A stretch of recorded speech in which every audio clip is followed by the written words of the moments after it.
En el informe oficial del médico forense, un documento desprovisto de emociones, había solo unas pocas líneas que se convirtieron en el punto de partida de todo el caso. Se encontraron daños graves a los tejidos blandos y numerosos hematomas, indicando trato especialmente cruel. Estos hechos secos, impresos en papel, inmediatamente transfirieron el caso a la categoría de crímenes especialmente graves. Inmediatamente plantearon la pregunta principal y más terrible: ¿quién y por qué cometió tal acto? Todo comenzó el 16 de octubre de 2011. Era un domingo frío. La cantera de grava de Cedar Creek, ubicada a unos kilómetros de la ciudad, estaba vacía ese día. Ni rugido de motores, ni estrépito de trituradoras. Alrededor de las 2 de la tarde, uno de los trabajadores, un hombre llamado Gary, hacía una ronda rutinaria del territorio en su camioneta. Pasando por una de las fosas inundadas, notó una mancha brillante en el borde del agua que no encajaba en el paisaje otoñal gris. Detuvo el carro, se acercó y se dio cuenta de que ante él estaba un hallazgo terrible. La primera llamada al servicio de emergencia 911 fue registrada a las 14 horas y 17 minutos.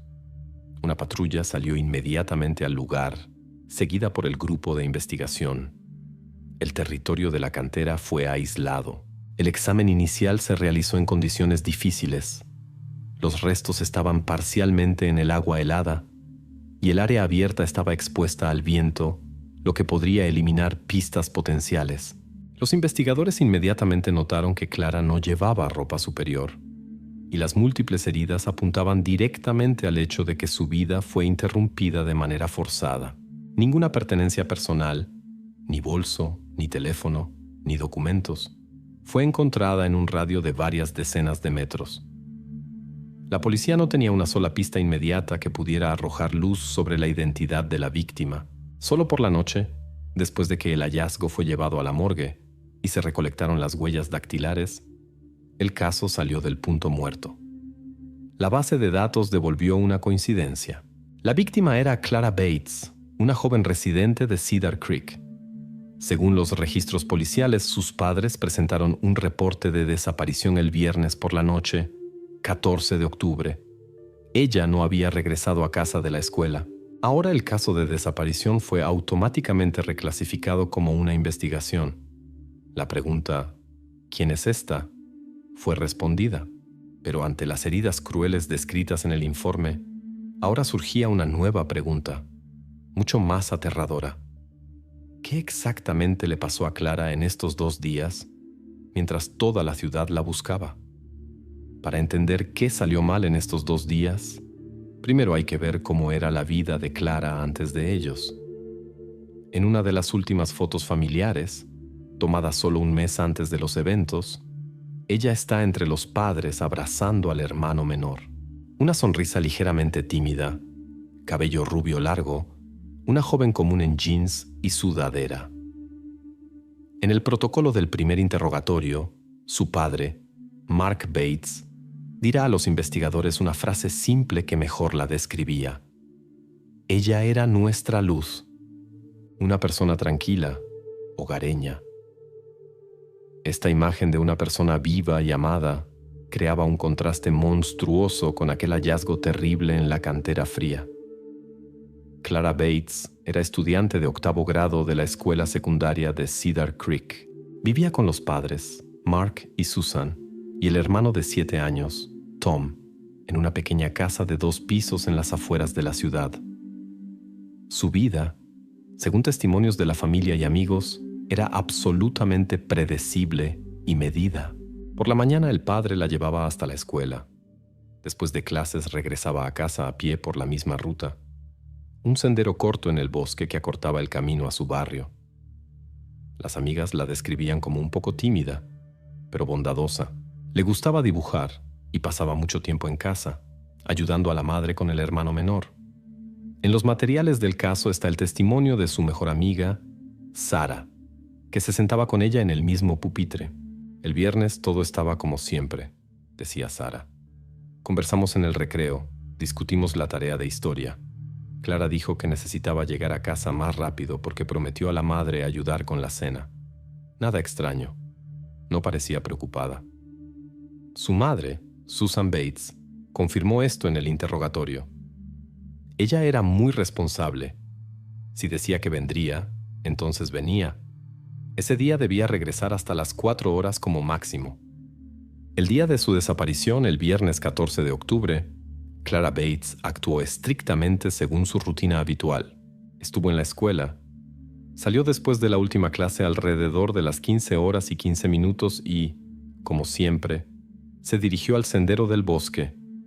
No se registraron desviaciones de la ruta habitual. No acordó encontrarse con amigos. No planeó ir al centro comercial o a cualquier otro lugar. Simplemente iba a casa. Y esto se convirtió en el principal enigma para la investigación. ¿Cómo puede una persona desaparecer sin rastro de su carretera usual, familiar hasta cada piedra? La última vez que Clara Bates fue vista viva fue alrededor de las 4:30 de la tarde, cuando salió del sendero del bosque a la calle que llevaba a su casa. Hasta el porche quedaban no más de 800 metros. 10 minutos de caminata tranquila. Este trecho corto y familiar desde la infancia se convirtió en la principal escena de la tragedia que se desarrolló. ¿Qué podría haber pasado en estos pocos metros? El día 14 de octubre de 2011, viernes, fue absolutamente común para Clara. Por la mañana fue a la escuela como siempre. En los recreos conversó con las amigas. En las clases tomó notas en el cuaderno. Ningún conflicto, ninguna conversación extraña. Su mejor amiga Sara después contaría a los investigadores que después de la última clase, alrededor de las 15 horas y 15 minutos, salieron juntas de la escuela. Clara dijo que tenía prisa por llegar a casa porque prometió a la madre ayudar con la cena y se despidió con la mano. Estaba en su humor habitual. La testigo que la vio por última vez fue una vecina anciana, señora Green. Estaba paseando con su perro y vio cómo Clara salió del sendero. Según sus palabras, caminaba en su manera habitual, con audífonos. No miraba hacia atrás, no parecía asustada. Simplemente iba a casa. En casa, su madre Susan la esperaba. Cuando el reloj mostró las 4 y Clara aún no estaba, no se preocupó. Podría haberse retrasado conversando con una amiga. Pero cuando pasó media hora y después 1 hora, la preocupación comenzó a crecer. Susan llamó a Sara, pero ella confirmó que Clara salió para casa poco después de clases. Llamó a otras compañeras de clase. Nadie la había visto. El teléfono de la propia Clara estaba inaccesible. A las 6 de la tarde, cuando ya estaba oscuro en la calle y el marido regresó del trabajo, el pánico se volvió real. A las 18 horas y 45 minutos, Susan Bates marcó 911 y reportó la desaparición de la hija. Así, se formó una brecha temporal y geográfica clara. A las 16 horas y 30 minutos, Clara estaba a 800 metros de casa. A las 18 horas y 45 minutos, sus padres ya llamaban a la policía. Desapareció en un trecho corto y bien iluminado de la calle en un barrio residencial tranquilo. La policía inició las medidas de búsqueda estándar, interrogando vecinos y registrando los alrededores con linternas. Pero en este trecho no se encontró nada, ni señales de lucha, ni objetos abandonados, ni testigos que vieron algo sospechoso. Clara Bates simplemente se evaporó. Cuando una persona simplemente se evapora, como pasó con Clara Bates, la investigación inicial se transforma en un caos de cientos de pequeños detalles. La policía de Cedar Creek enfrentó exactamente esto. Decenas de llamadas de residentes preocupados, voluntarios registrando cada arbusto, vecinos recordando cualquier detalle. La mayoría de estos testimonios eran simplemente ruido. Alguien vio un carro desconocido. Alguien oyó a un perro ladrar. Pero entre toda esta agitación, los detectives destacaron un detalle que inicialmente parecía insignificante, pero se repetía en varios relatos independientes. Un detalle sobre una patrulla policial. Inmediatamente después del reporte de desaparición, la policía actuó según el protocolo estándar. Recorrieron repetidamente la ruta de 800 metros de Clara del sendero del bosque hasta su casa. Especialistas con perros registraron el bosque adyacente, pero los perros no captaron el rastro. Se interrumpía directo en el asfalto de la calle. Detectives interrogaron a cada residente haciendo las mismas preguntas. ¿Vieron algo inusual el viernes por la tarde? ¿Oyeron gritos? ¿Notaron extraños? La mayoría de las respuestas fue negativa, pero el testimonio clave fue dado por esa misma señora Green, que vio a Clara viva por última vez. En su declaración oficial registrada el día siguiente a la desaparición decía: sí, vi a Clara, iba a casa. Y un poco después, cuando ya estaba regresando, una patrulla policial pasó por mí muy lentamente. Aún pensé que tenemos un barrio tranquilo. ¿Para qué patrulla aquí? Pero no le di importancia a eso. Cuando pidieron describir el automóvil, dijo con seguridad que era un modelo antiguo, Ford Crown Victoria, grande, blanco, con una franja azul. Recordaba bien estos carros porque su difunto marido una vez sirvió en la policía. Agregó que el carro se movía de forma anormalmente lenta, como si el conductor estuviera buscando algo. Esta información hizo que los investigadores se pusieran tensos. Primero verificaron los registros de llamadas y la programación de patrullas del 14 de octubre. El resultado fue inequívoco. En el intervalo entre las 16 horas y 30 minutos y las 18 horas, no hubo una sola patrulla oficial en el barrio donde vivía la familia Bates. El despachador confirmó que no llegaron llamadas de allí. Entonces los detectives fueron más lejos y verificaron la flota del puesto. Resultó que los Ford Crown Victoria fueron dados de baja de la flota de la policía de Cedar Creek varios años atrás. Fueron reemplazados por modelos más modernos y económicos. El carro que la señora Green describió con tanta seguridad no podría pertenecer a la policía local. Este fue el momento decisivo.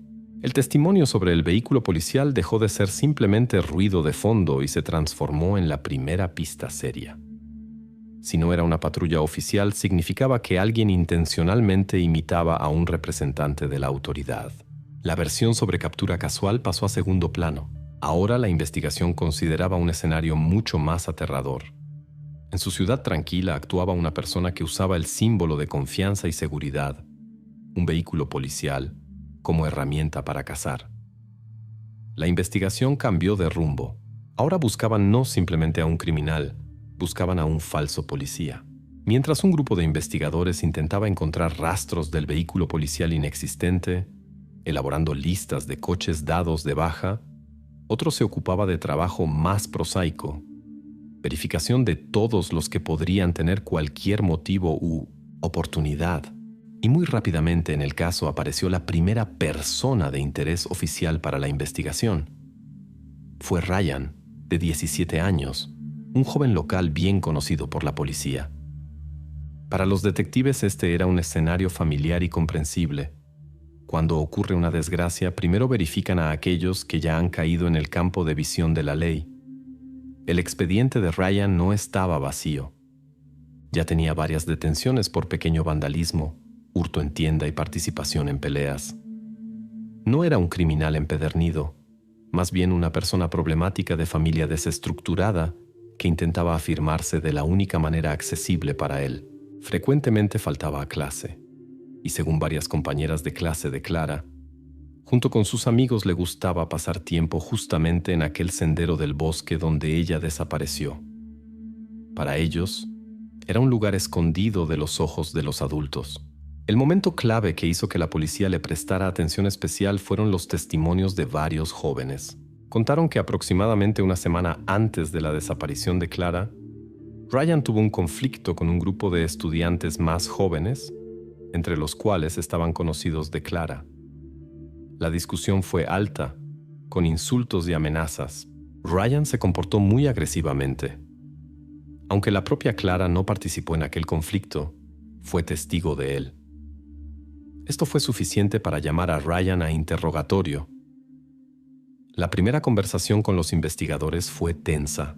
Ryan se comportó de forma desafiante, negó cualquier participación y afirmó que ni siquiera sabía quién era Clara Bates. Cuando le preguntaron dónde estaba el viernes por la noche, 14 de octubre, dio una respuesta muy vaga. Andando con amigos en algún lugar de la ciudad. No pudo o no quiso nombrar ni los nombres de los amigos, ni el lugar específico. Tal comportamiento y coartada débil solo intensificaron las sospechas. Para la policía era el candidato ideal. Tenía acceso al lugar del crimen, reputación de persona agresiva y ausencia de explicación clara de dónde estaba en el momento en que Clara desapareció. Por algún tiempo, la versión con el falso policía quedó en segundo plano. Todas las fuerzas se dirigieron a verificar a Ryan. Este fue un paso estándar y lógico de la investigación. Los detectives estaban convencidos de que si presionaban adecuadamente, su historia se desmoronaría.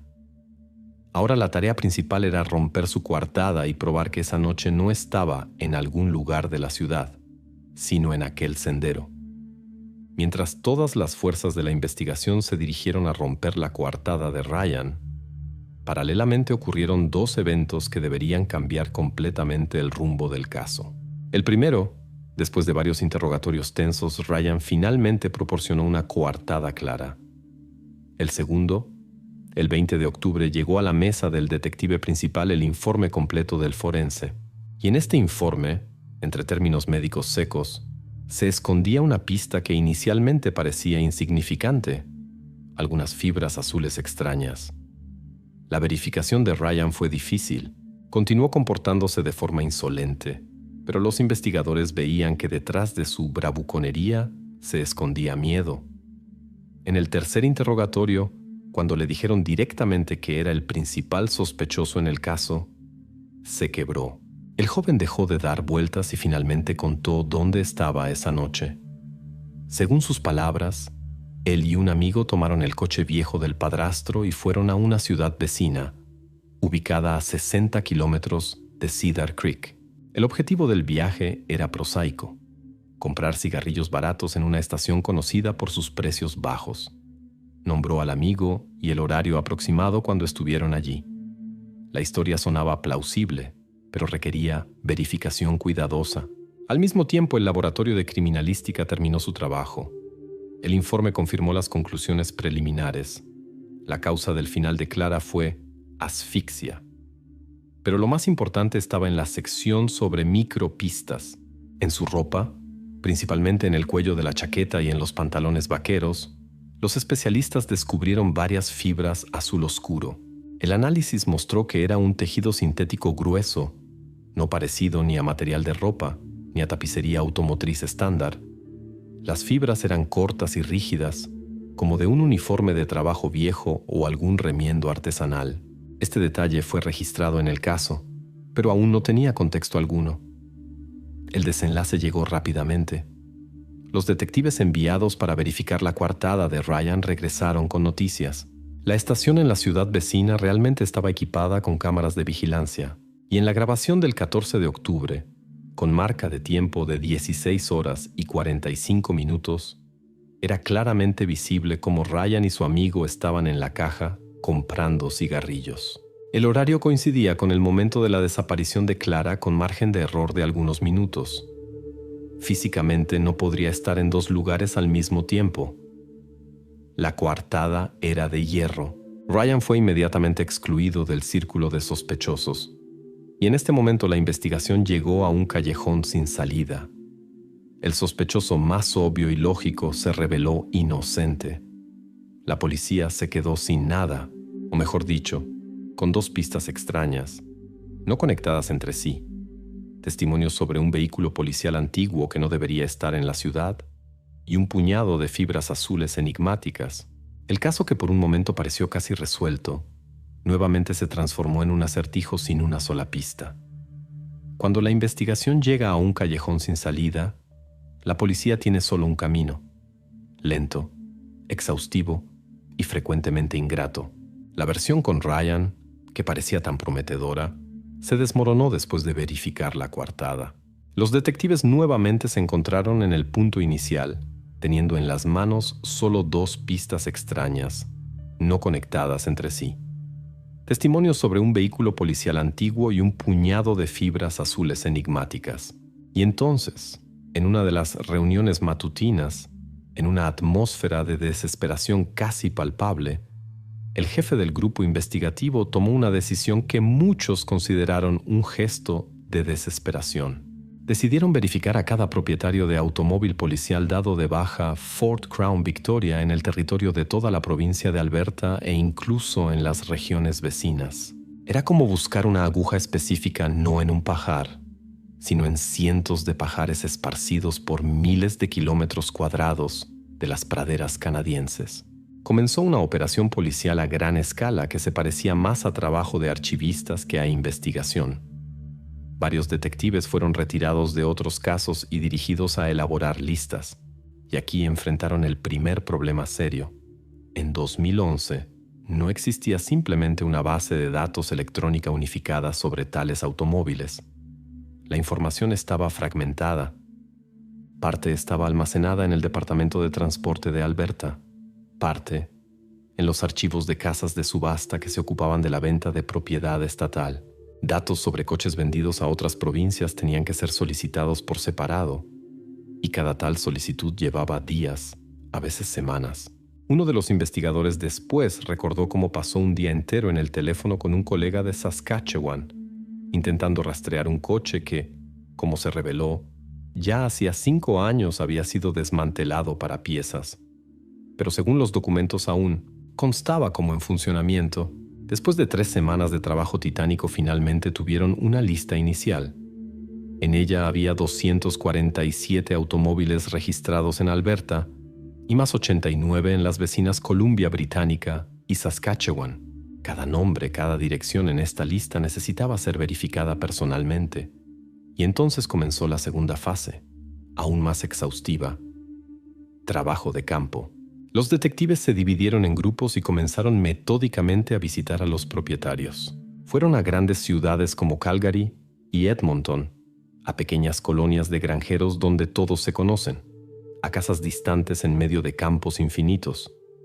El escenario era casi siempre el mismo. Mostraban la identificación, explicaban la razón de la visita sin entrar en detalles del caso y hacían preguntas estándar. ¿Dónde estuvieron la noche del 14 de octubre? ¿Quién puede confirmar eso? ¿Podemos examinar su automóvil? La mayoría de los propietarios eran personas comunes y cooperaban de buena gana. Los detectives encontraron coleccionistas ancianos que en sus garajes tenían coches perfectamente restaurados, brillando con cromo. Interrogaron a mecánicos que valoraban los Fords antiguos por su confiabilidad y simplicidad de reparación. Conversaron con jóvenes que compraban estos coches por el motor potente y apariencia atractiva. Cada vez examinaban el interior, buscaban algo inusual, pero no encontraban nada. Las semanas se transformaron en meses. Pasó noviembre. Cayó la primera nieve.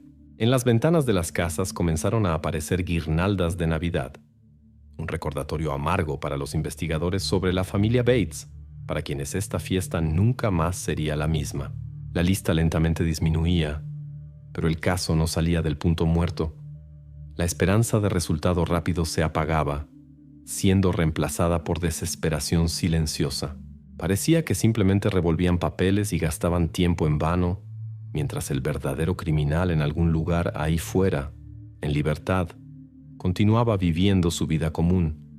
Nada notable. Este trabajo monótono y exhaustivo continuó todo el otoño y principios del invierno.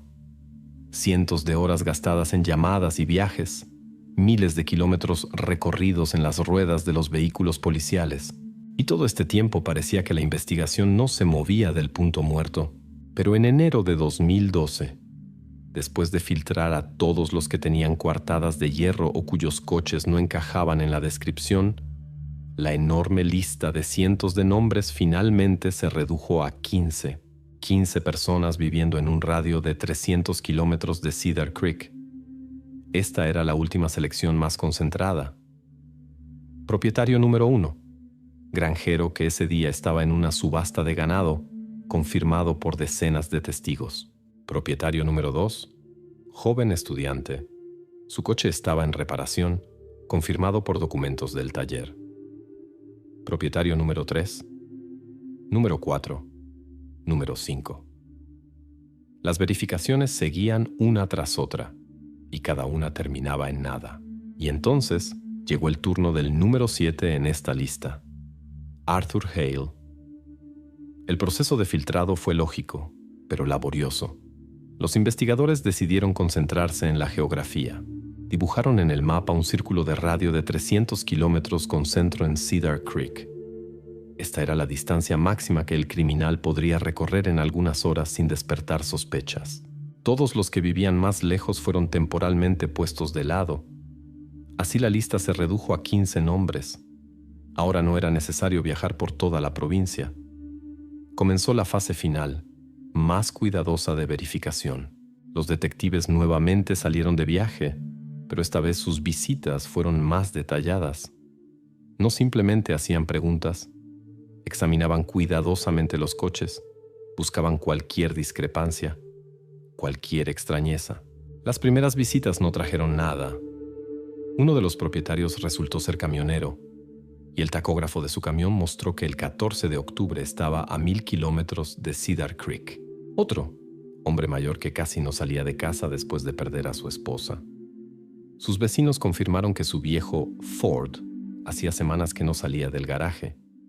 Cada vez los detectives salían con sentimiento de decepción. La lista disminuía, y junto con ella disminuía la esperanza. Parecía que esta última pista también se revelaría falsa.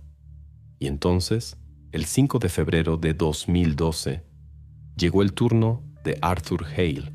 A diferencia de la mayoría de las personas en la lista, él vivía no en algún lugar distante, sino aquí mismo, en Cedar Creek, apenas a algunas cuadras de la familia Bates. Dos detectives, cansados de infinitos viajes sin resultado, llegaron a su pequeña casa nada notable. Para ellos era solo otra visita, otro nombre que probablemente tendría que ser tachado. Todavía no sabían que su trabajo de meses, monótono, finalmente los había llevado a la puerta correcta. La investigación dejó de ser rutina burocrática y estaba a punto de ganar un rostro concreto y vivo. Dos detectives, cansados de meses de búsqueda sin resultado, se acercaron a la puerta de Arthur Hale sin grandes expectativas. Para ellos era solo otra visita, otro nombre en la lista. La puerta fue abierta por un hombre de mediana edad, de apariencia nada notable. Arthur Hale estaba calmado, incluso cordial. Cuando los detectives se presentaron y explicaron la razón de la visita, él sin hesitación accedió a cooperar. Los llevó a su garaje, donde estaba aquel Ford Crown Victoria blanco. El examen inicial del coche no dio absolutamente nada. Estaba limpio. En el interior no había nada sospechoso. Los detectives ya estaban listos para agradecerle por el tiempo dispensado e irse, pero uno de ellos, el más graduado, decidió hacer una última verificación. Y lo que lo detuvo fue un detalle en la puerta trasera. Un detalle que una persona común nunca notaría. Según el protocolo, el primer contacto con Hale transcurrió absolutamente tranquilo. A la pregunta ¿dónde estaba la noche del 14 de octubre?, él respondió calmadamente y sin dudar: estaba en casa, toda la noche viendo televisión. La coartada era débil, sin testigos, pero en su voz no había sombra de nerviosismo. Él mismo se ofreció para examinar el coche. Por supuesto, muchachos, vean, no tengo nada que esconder. En el garaje estaba limpio y ordenado, como en la casa. El coche parecía bien cuidado para su edad. El detective senior, hombre con 20 años de experiencia, rodeó el automóvil. Miró en el interior a través del vidrio. Todo estaba en orden. Ya se iba, pero algo lo hizo abrir la puerta trasera. Tiró de la manija, la puerta se abrió y miró adentro. Y fue ahí que vio lo que hizo su corazón latir más fuerte. Por dentro, en el tapizado de la puerta trasera, no había manija para abrirla. Para cualquier policía, eso era una señal. La ausencia de manijas internas en las puertas traseras es una modificación estándar para vehículos policiales. Se hace para que el detenido no pueda abrir la puerta y huir durante el transporte.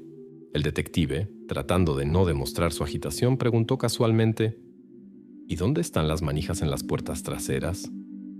Arthur Hale, sin parpadear, respondió: ah, eso.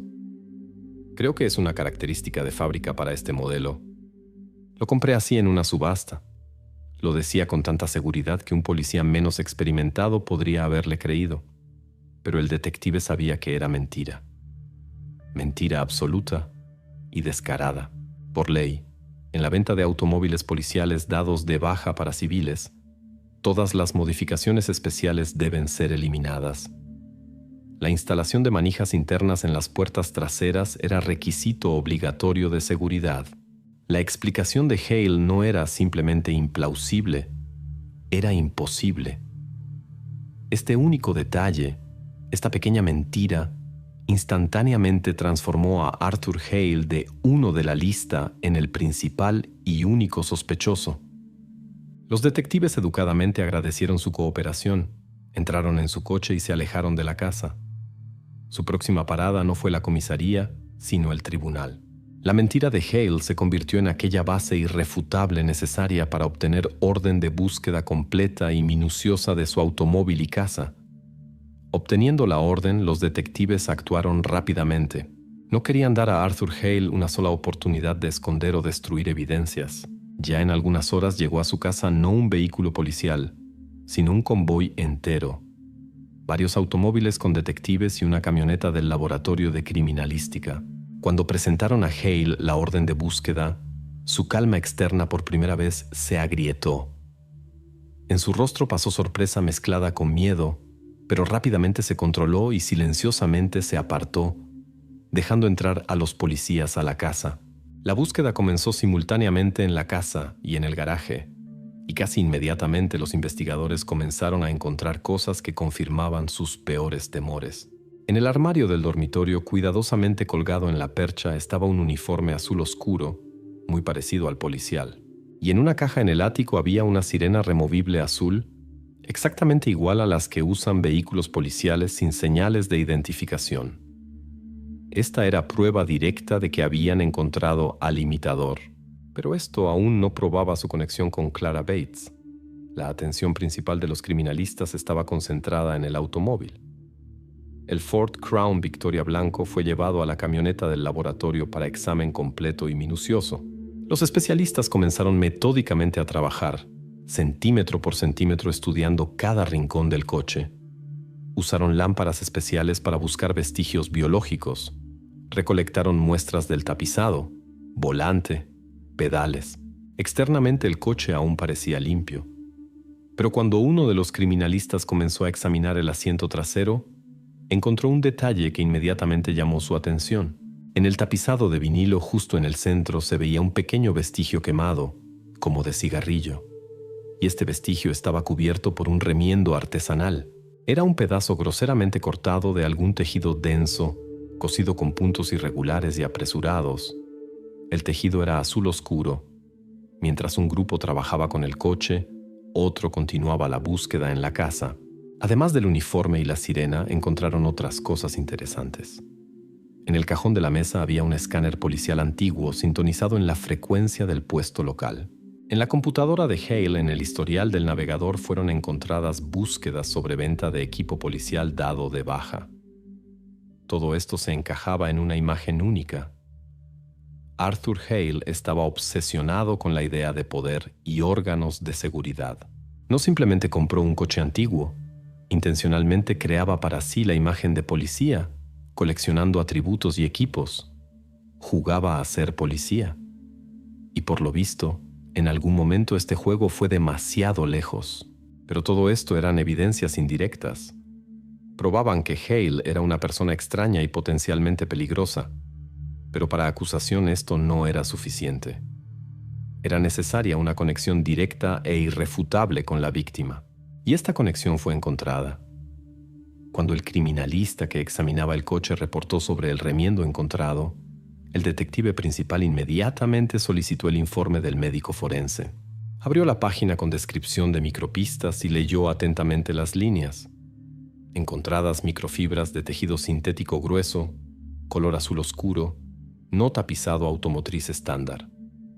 La descripción coincidía perfectamente con lo que veían en el asiento trasero. Este fue el momento que esperaban desde hacía meses. Las fibras azules enigmáticas, que hasta entonces eran solo detalles sin sentido, ganaron su origen. pertenecían a este remiendo feo y artesanal en el coche de Arthur Hale. Ya no había dudas ni pistas falsas. La investigación que por tanto tiempo vagó en la oscuridad finalmente salió al camino directo. Arthur Hale dejó de ser simplemente persona de interés. Se convirtió en el principal y único sospechoso en el secuestro y el daño a Clara Bates. Cuando los investigadores comenzaron a recopilar información sobre el hombre cuyo coche se convirtió en la evidencia principal del caso, se enfrentaron a una paradoja. Por un lado, tenían pruebas irrefutables: el parche en el asiento, fibras que coincidían con las encontradas en la ropa de Clara, uniforme y sirena encontrados en su casa. Por otro lado, la personalidad del propio Arthur Hale era absolutamente vacía. Los vecinos lo describían como un hombre tranquilo y desapercibido que siempre saludaba, pero nunca iniciaba conversaciones largas. Vivía solo, trabajaba como guardia nocturno en un depósito local y, aparentemente, no tenía ni amigos ni enemigos. La verificación inicial en todas las bases de datos policiales dio resultado cero. Ni una detención, ni una multa, ni una mención. En el papel, Arthur Hale era un ciudadano ideal, un hombre invisible. Pero en su pasado se encontró un detalle que instantáneamente transformó esta imagen en polvo. Cuando era joven se postuló para servir en la policía. Fue rechazado. Este hecho, descubierto casi por casualidad en archivos polvorientos, hizo que los investigadores profundizaran más. Enviaron solicitud oficial y en algunos días recibieron su expediente personal de la academia. Lo que leyeron allí arrojó luz sobre todas las extrañezas de esta persona y finalmente les dio posible explicación de su acto monstruoso. La biografía era corta. Arthur Hale, 38 años, nació y creció en Cedar Creek. Después de la escuela cambió varias veces de trabajos no calificados, hasta que hace 10 años consiguió empleo como guardia nocturno. No casado, sin descendencia. Parecía biografía de persona más común y nada notable. Pero todo cambiaba cuando los detectives llegaron a la última página del expediente. Conclusión del psicólogo que condujo pruebas de los candidatos. Este era documento escrito casi 20 años atrás, pero sus líneas sonaban como si describieran no al joven candidato, sino al monstruo que buscaban. El psicólogo notaba que, a pesar de los buenos datos físicos y resultados satisfactorios en las pruebas de lógica, el candidato Hale demostraba fijación claramente expresada en los atributos de poder y control.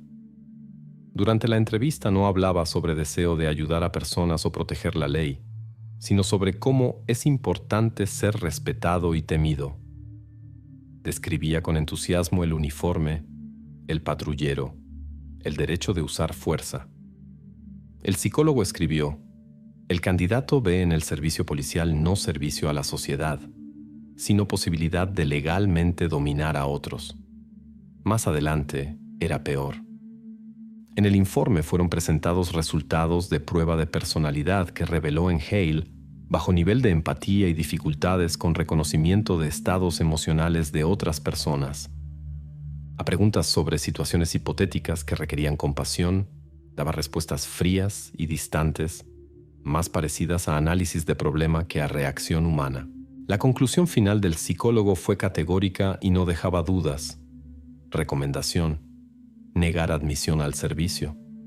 El candidato demuestra signos de trastorno narcisista de personalidad con tendencias agresivas ocultas. Su motivación es incompatible con objetivos y tareas de los órganos de seguridad. En situación estresante o al recibir poder real puede representar peligro para otros. Este documento se convirtió en clave para todo. El rechazo de admisión en la Academia de Policía no fue para Arthur Hale simplemente un fracaso.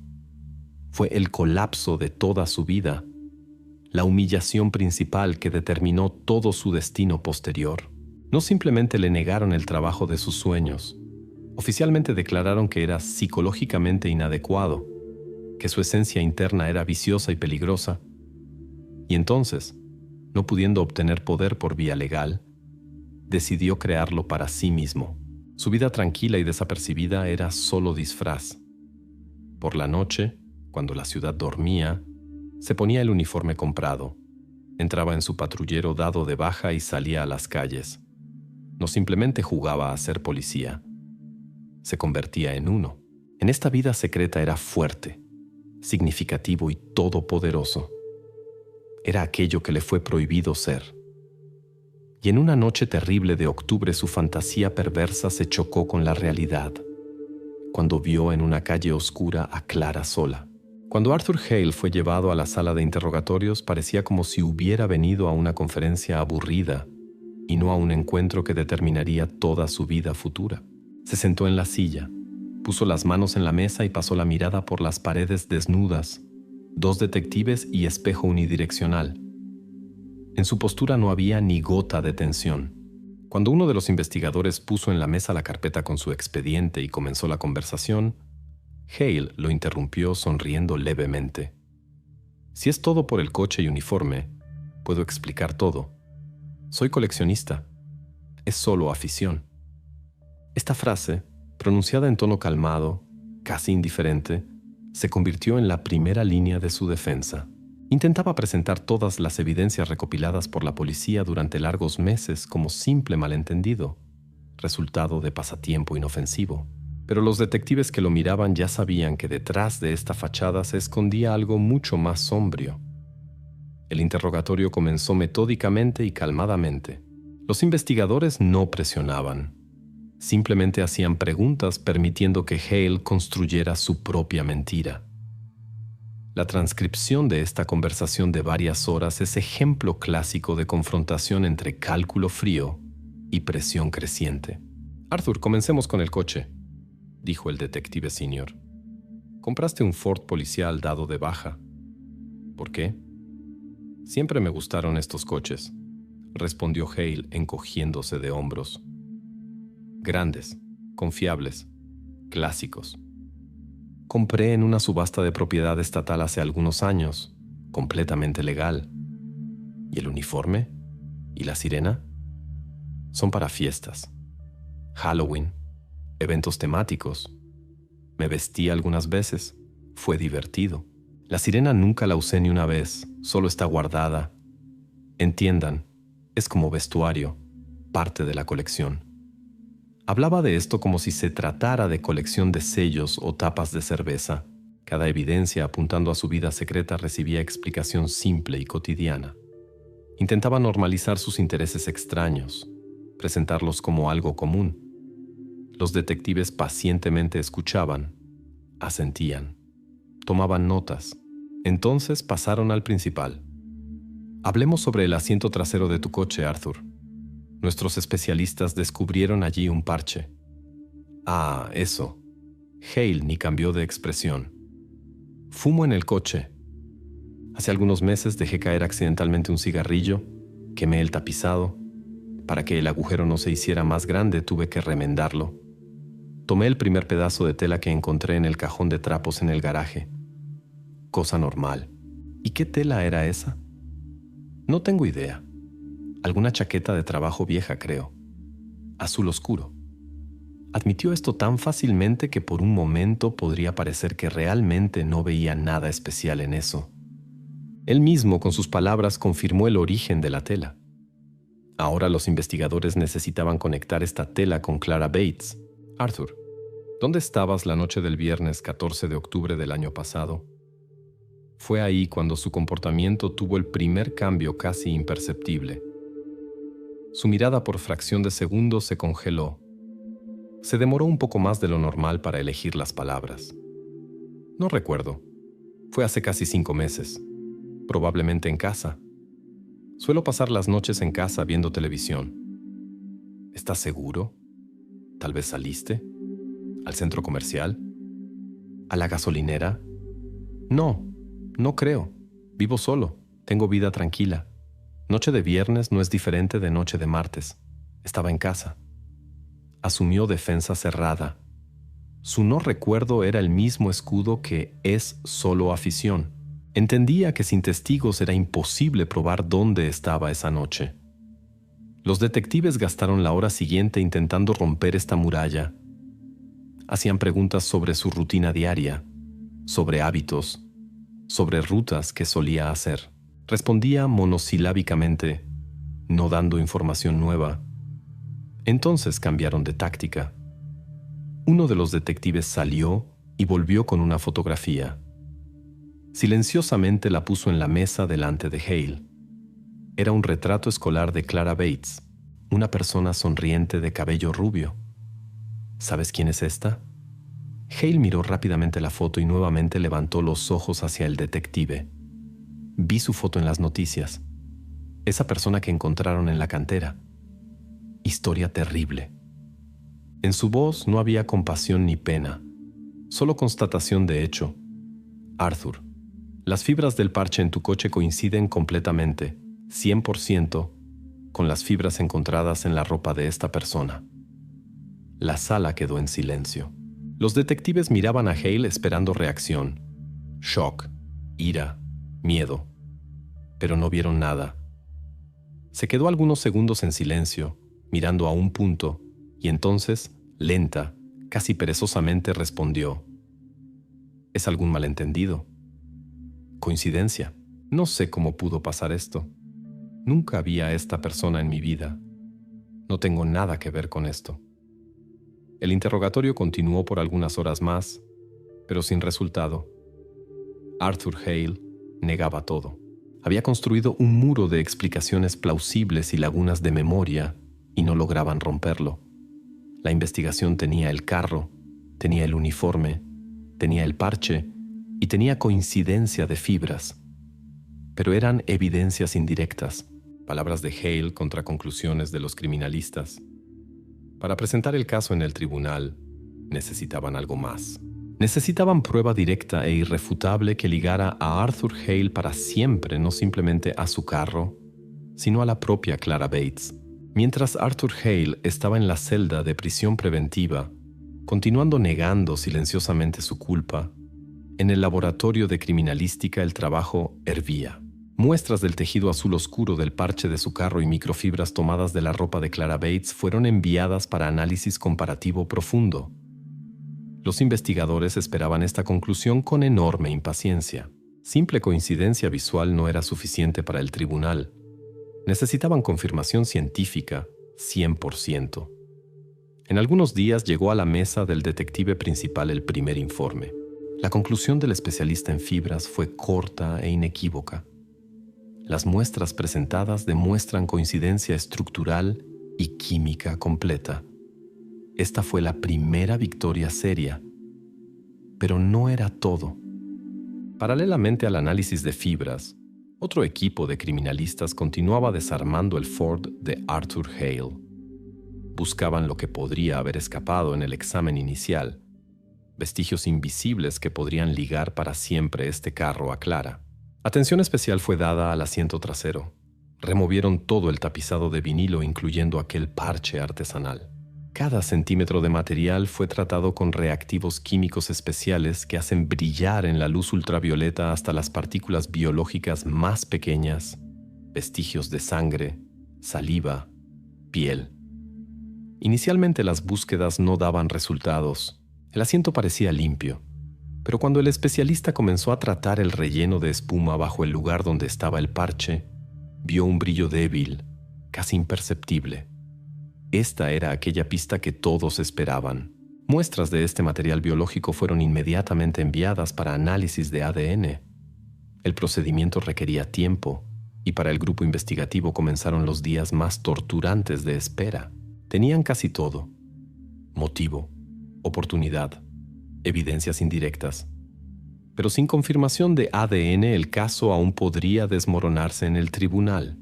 El abogado de Hale podría construir defensa en la teoría sobre transferencia casual de fibras, sobre coincidencia, sobre cualquier cosa. Pero contra código genético no se discute. Los resultados llegaron en una semana. El detective que recibió el sobre del laboratorio lo abrió con manos temblorosas. Dentro había informe de 2 páginas, pero leyó apenas una línea al final, en la sección Conclusiones. Esta línea cancelaba toda la mentira de Arthur Hale, todos sus no recuerdo y es solo hobby. El análisis de ADN confirmó con probabilidad del 99,999%.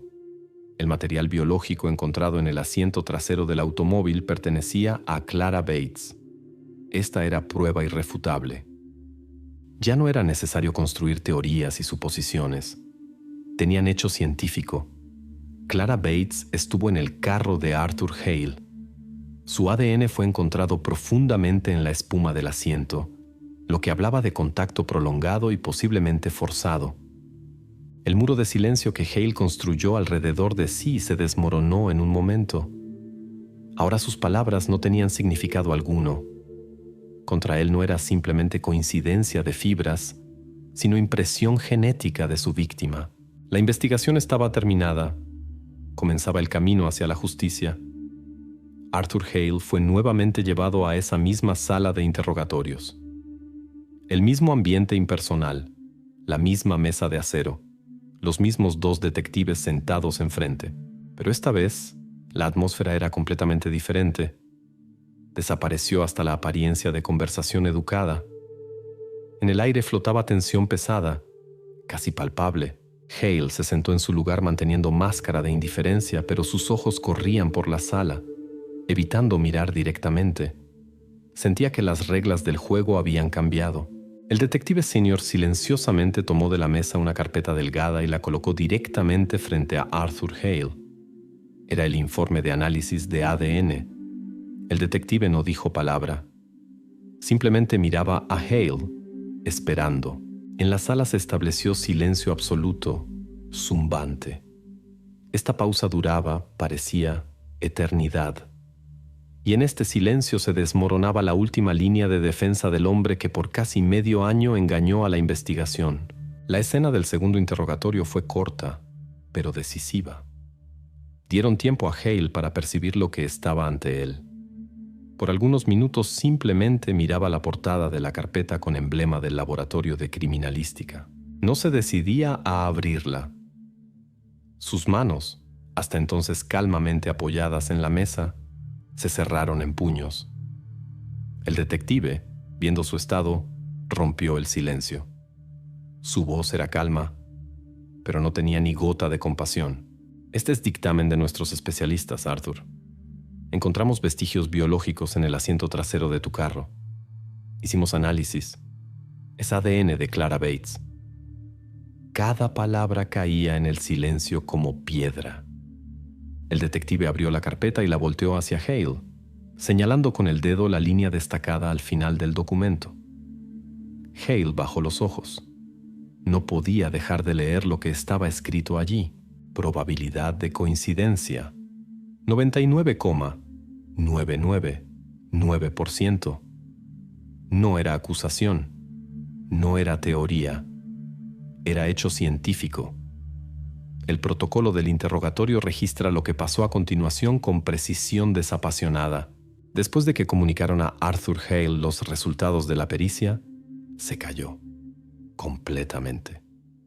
No intentó discutir, no habló sobre coincidencia, no inventó nuevas explicaciones. Su rostro, hasta entonces impenetrable, se transformó en una máscara de piedra.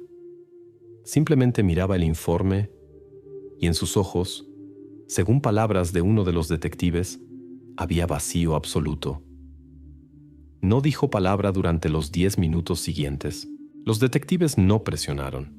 Dieron oportunidad de percibir que el juego había terminado, que su mentira, su vida inventada, su imitación miserable de poder, todo eso se deshizo en polvo ante evidencia irrefutable. Finalmente, lentamente levantó la cabeza. Su mirada estaba dirigida no a los detectives, sino a algún lugar en la pared detrás de ellos. Tragó saliva. Su voz cuando habló era baja y ronca, desprovista de cualquier seguridad. Quiero un abogado. Estas fueron las únicas palabras que pronunció. No dio testimonio confesional. No contó lo que pasó aquella noche terrible de octubre, pero en el contexto de todo lo que fue encontrado, su silencio y petición inmediata de abogado fueron más elocuentes que cualquier confesión. El muro de negación que construyó tan cuidadosamente se desmoronó. La exposición fue completa. Ahora era asunto para el tribunal. No hubo confesión. Arthur Hale nunca contó lo que exactamente pasó aquella noche, pero ahora la investigación tenía hechos suficientes para armar este mosaico terrible. Basándose en evidencias, testimonios de testigos y perfil psicológico del sospechoso, lograron reconstruir con precisión aterradora el cuadro del incidente. Esta reconstrucción, presentada después en el tribunal, respondía a la cuestión principal: ¿cómo exactamente se interrumpió la vida de Clara Bates? Todo comenzó en la noche del 14 de octubre de 2011. Para Clara fue un final común de semana escolar. Para Arthur Hale, otra noche más que pretendía pasar en su realidad secreta e imaginaria. Después del trabajo volvió a casa, y en algún momento su vida común de guardia nocturno terminó, cediendo lugar al papel que tanto deseaba. Se puso su uniforme azul oscuro, tomó la sirena y salió al garaje. Su Ford Crown Victoria viejo no era simplemente un carro, era su instrumento de poder, su escenario donde era protagonista. Salió a las calles de Cedar Creek no simplemente para pasear, salió para patrullaje. Conducía lentamente por los barrios residenciales tranquilos, mirando ventanas de casas, buscando algo que pudiera perturbar el orden en su mundo imaginario. Y en este momento, la vio. Clara Bates caminaba por la calle, volviendo a casa por su ruta habitual. Figura solitaria en el crepúsculo que se espesaba. Para Hale, cuya conciencia estaba envenenada por complejo de inferioridad y sed de control, esta era oportunidad ideal. Oportunidad no simplemente de jugar a policía, sino aplicar su poder en la práctica. Los eventos siguientes se desarrollaron rápidamente. Hale fijó la sirena en el techo, la encendió y paró suavemente al lado de Clara. Clara, viendo luces azules parpadeando y hombre de uniforme, se detuvo. No se asustó. Por el contrario, se sintió segura, pues desde pequeños todos son enseñados: si estás en peligro, confía en la policía. Hale bajó el vidrio y pronunció frase que, probablemente, ensayó en su cabeza cientos de veces. La voz era calma y segura, no despertando sospechas. Buenas noches. Soy oficial de policía. A esta área llegó comunicación sobre persona sospechosa. Estamos verificando. ¿Hacia dónde va? Clara, probablemente, respondió que iba a casa y señaló hacia su barrio. Aquí no es seguro estar sola ahora. Déjame llevarte a casa. Será más tranquilo. Esta propuesta no podría despertar dudas en ella. Hombre uniformado, en carro policial, ofreciendo ayuda. Era manifestación de cuidado y protección. Ella, sin dudar, rodeó el carro y se sentó en el asiento trasero. En el momento en que la puerta se cerró detrás de ella, la trampa se cerró.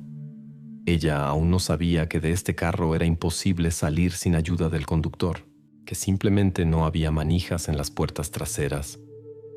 Hale activó los seguros de las puertas. El carro partió, pero no fue en la dirección donde estaba la casa de Clara. Fue lejos de la ciudad, en dirección a la cantera de grava abandonada. Lo que pasó en el carro en estos minutos, solo queda imaginarlo.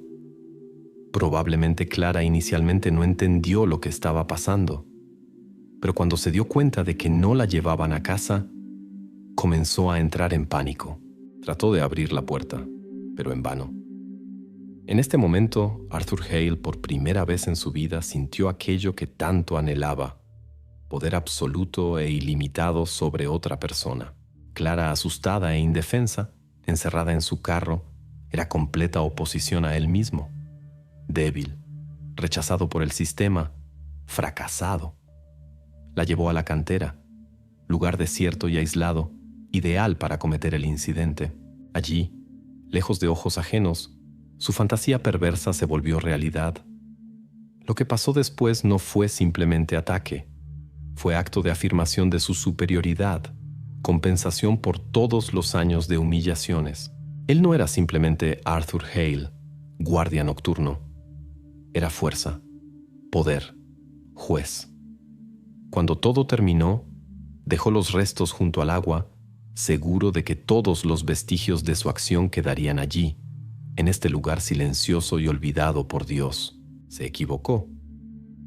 Dejó en su ropa fibras de su remiendo feo. Dejó el ADN de ella en su carro.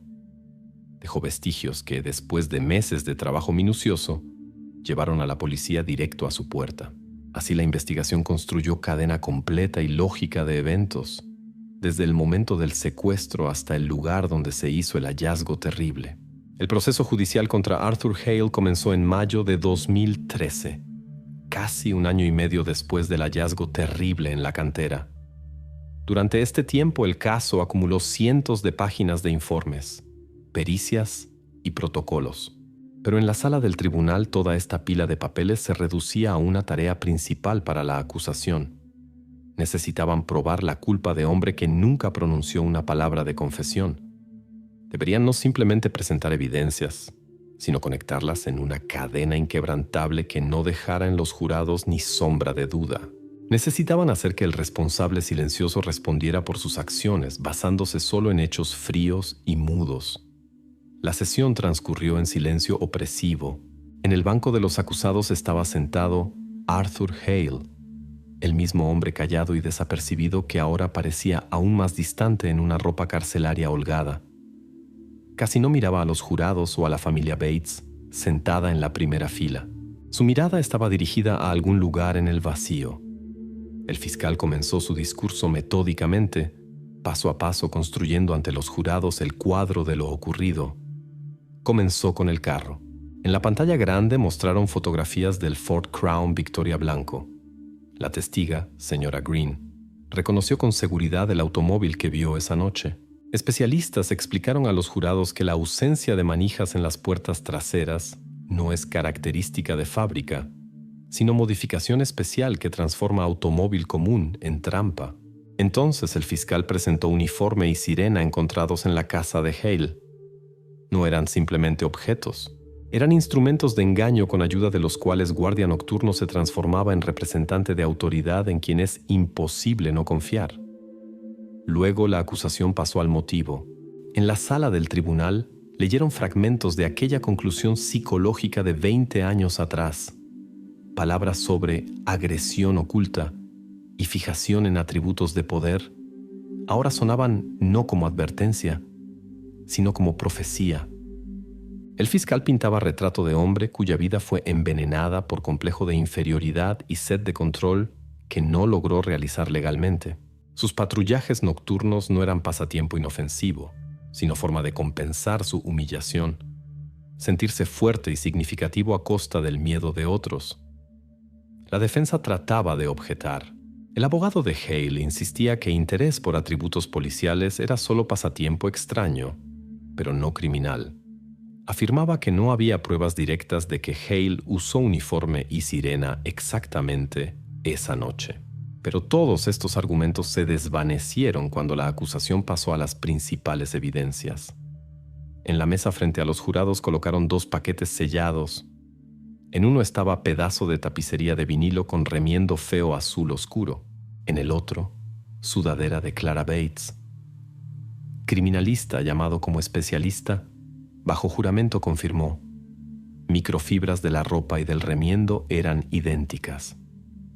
Esta fue la primera línea directa conectando víctima y perpetrador, pero el golpe decisivo aún estaba por venir.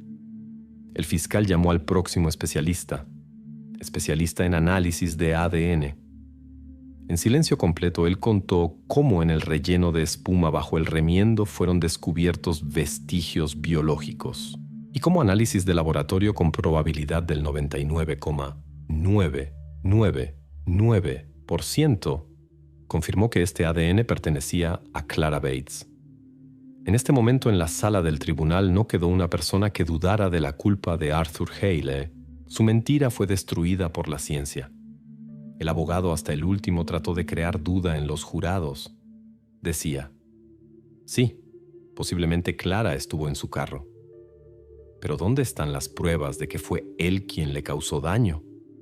¿Dónde están testigos del propio ataque? ¿Dónde está el arma del incidente?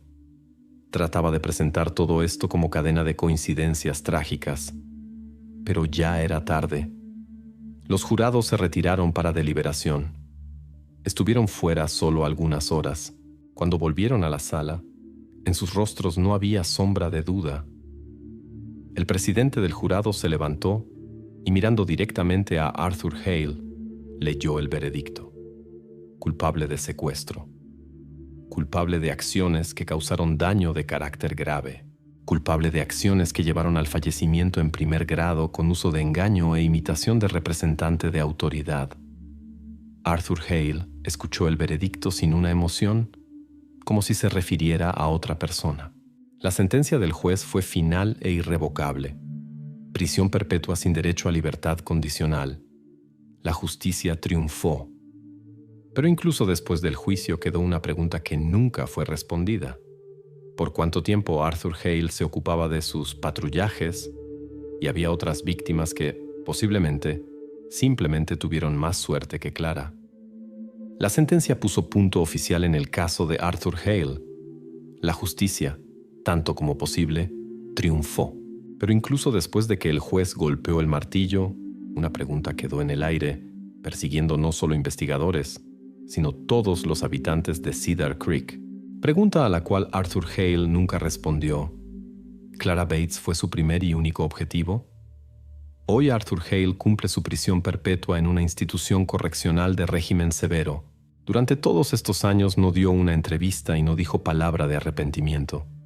Nunca confesó el hecho, continuando a guardar silencio en su celda, como una vez guardó en la sala de interrogatorios. Para el sistema judicial, él es simplemente prisionero número tal. Pero para la historia permaneció hombre invisible que por años escondió bajo máscara de mediocridad su secreto terrible. ¿Cuántas veces salió para sus patrullajes nocturnos antes de esa noche fatídica de octubre? ¿Cuántas veces paró carros o se acercó a transeúntes solitarios, disfrutando su miedo y su superioridad imaginaria? A estas preguntas nunca habrá respuesta.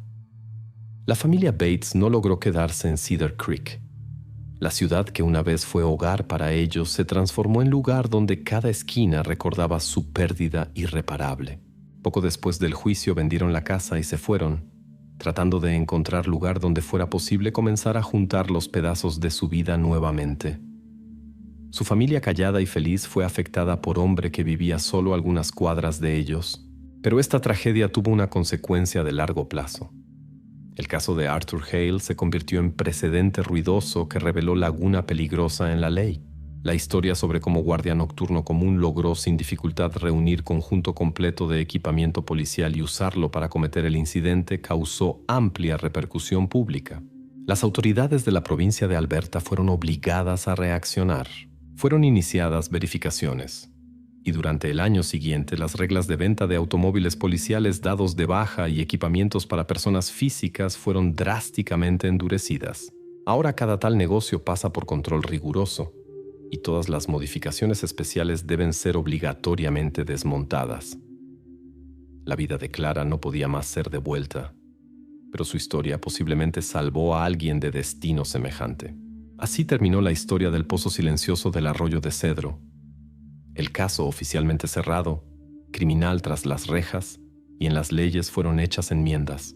Pero para los habitantes de la pequeña ciudad canadiense, su verdadero legado no son formulaciones jurídicas secas. Es conciencia fría e inquietante de que el perpetrador más terrible puede no ser alienígena de las crónicas criminales, sino vecino callado que toda mañana te desea buen día. Y la pregunta sin respuesta sobre cuántos más había de estos patrullajes nocturnos para siempre permanecerá parte de la leyenda sombría de Cedar Creek.